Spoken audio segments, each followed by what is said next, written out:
Hello, I'm Stephen Berry, part of the Film Expo South social media team. Today I'm interviewing Harry to talk about his feature film. So, hello Harry. Hi man, how you doing? Yeah, I'm good.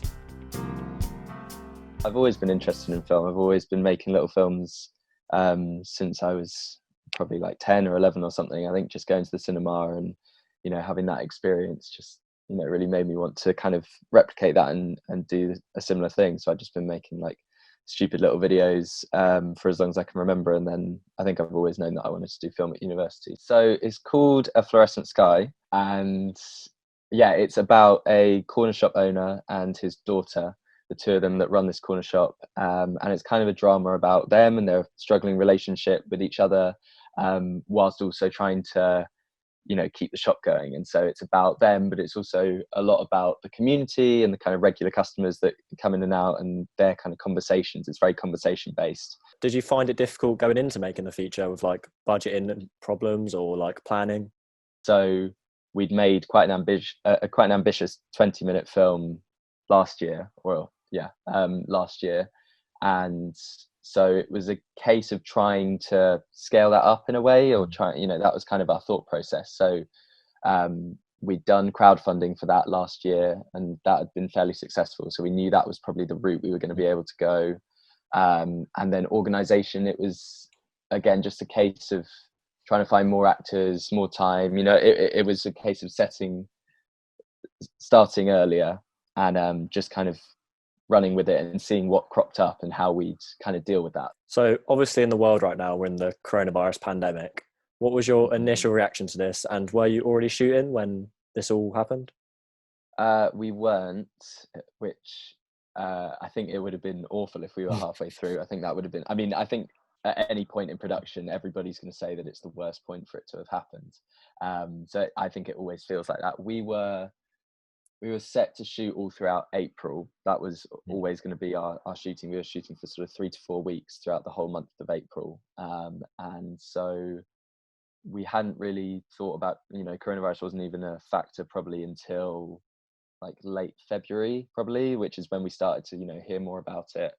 And I think we thought it would just kind of come and go, and then come probably early to mid-March was when stuff really, I think it kind of crept up on everyone. It kind of all happened. Everything happened in the space of like a week or something. It was nothing. It went from nothing to something. Other than lockdown, what were your biggest pre-production challenges that you've had to overcome? I think the fundraising was definitely a big one. We crowdfunded that, and That's a big thing for students. Yeah, I think it definitely is. And it was something that last year when we did our short film, we were just figuring it out as we went, and we didn't need as much money. So I think we could rely a lot more on friends and family and whatever, which is lovely and amazing. And it enables you to make a film. But with this, we knew very early on that this was going to have to go far beyond, just friends and family circles. So we did a lot in terms of, we got into the local newspaper. We went to do talks at places to try and get funding. So it was a lot about the momentum and creating a name for the film, rather than it just being like, oh, these guys are making a film. We wanted it to be, something that people had heard about and something that people could get behind. So I think definitely that. And even, that will still carry on. We want this film to kind of be recognized and it to have a bit of life after it finishes. So I think that's been the biggest thing, more than I anticipated. That was the thing that I spent all my time on, I'd say, more than anything else, was meeting people, posting on Facebook, trying to keep the momentum of social media, trying to get brands involved with us or people involved with us. So that was the biggest thing I found that was different. Everything else was fairly similar, auditions was similar, just there was more of it. Shot listing was similar, there was just more of it. Writing, I think writing was one of the biggest hurdles, but that came a lot a lot earlier on. I could just kind of sit down and do that. But yeah, I think the kind of marketing of the film was probably the biggest difficulty or challenge for me. What's your expectations for the film? Are you looking to go into festivals, or what do you plan after the film? Yeah, I think the biggest thing with making a feature, I think different for a short, is it has the possibility to go further. I think, you know, short films, they're quite, you know, they're kind of seen by some people, but not necessarily as much. I think there's more of a scope for feature filmmaking. I think that was definitely conscious in our mind when we thought about making it. So I think, yeah, festivals definitely we'd look to, but I think more so than that, we'd want to try and get some form of distribution or continue with this name of the film, because it's got that social element, and because, you know, it's quite topical, particularly now with Corona. I think businesses are going to be struggling, and it does touch on those kind of elements.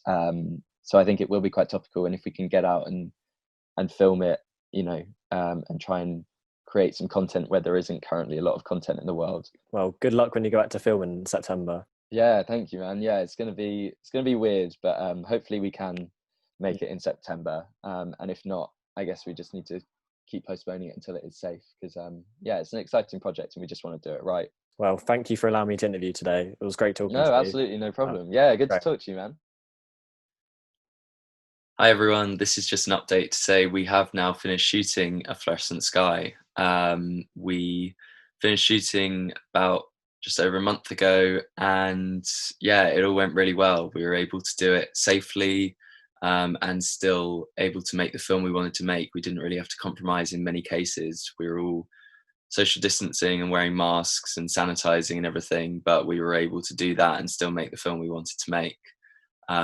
So yeah, despite all the problems and the challenges we faced, I think we're gonna have come out of it with an even better film, and that's a really great thing to say. Yeah, I just wanted to thank all the people at Film Expo South, Jilly and Peter and everyone else. We really couldn't have made the film without them. They were constantly helping us try and find locations, you know, building things for the shop for us, and, you know, really pushing us to keep going, you know, especially when we were in lockdown and when coronavirus was at its height. They were really supportive of us and really gave us the motivation to keep going. So yeah, the film would be nothing without them, and we really hope that they get the support they deserve so that they can keep helping films like ours to become a reality. So yeah, thank you. Thanks so much for watching. If you'd like to find out more about Fluorescent Sky, you can follow us on Instagram and on Facebook. Coming up next is a short film I made last lockdown with a few housemates called The Dwelling. I hope you enjoy it.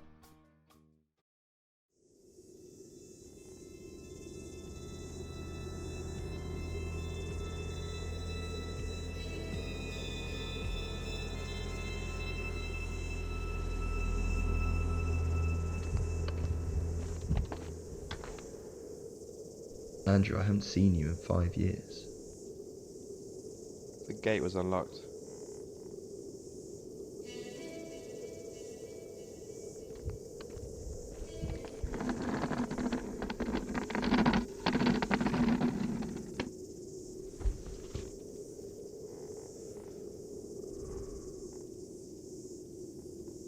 What are you reading?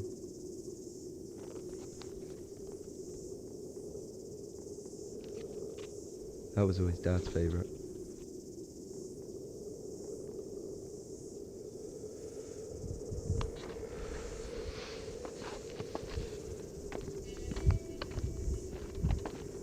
I picked up some bear meat on the way over here. Let me cook you some.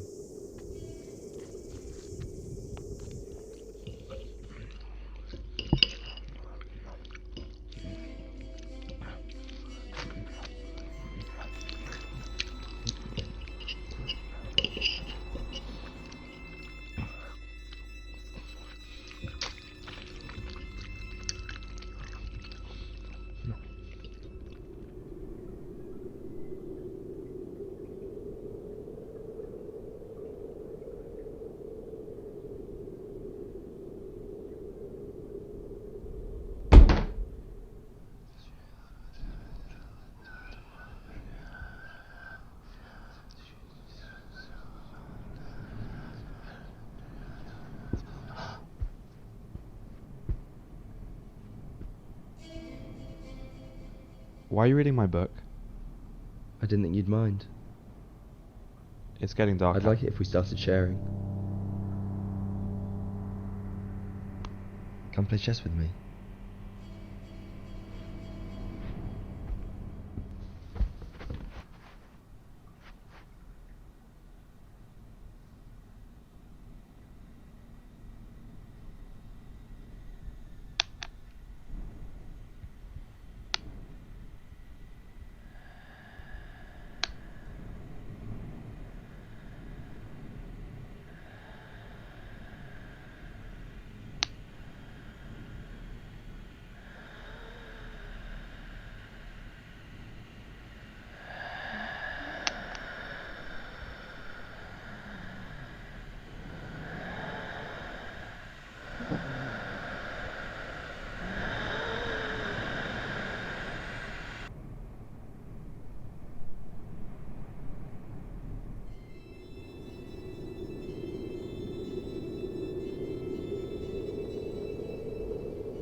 What's up there?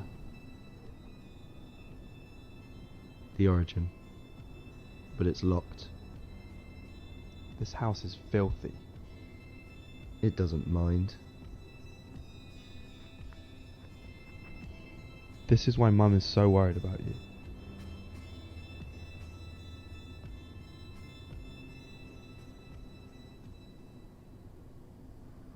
I hate bear meat. And you cook it for me in my house. Where's my book?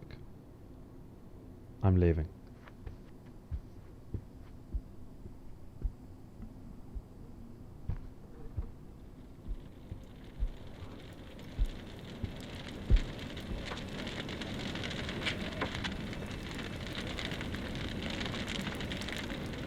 What have you done to Dad's book?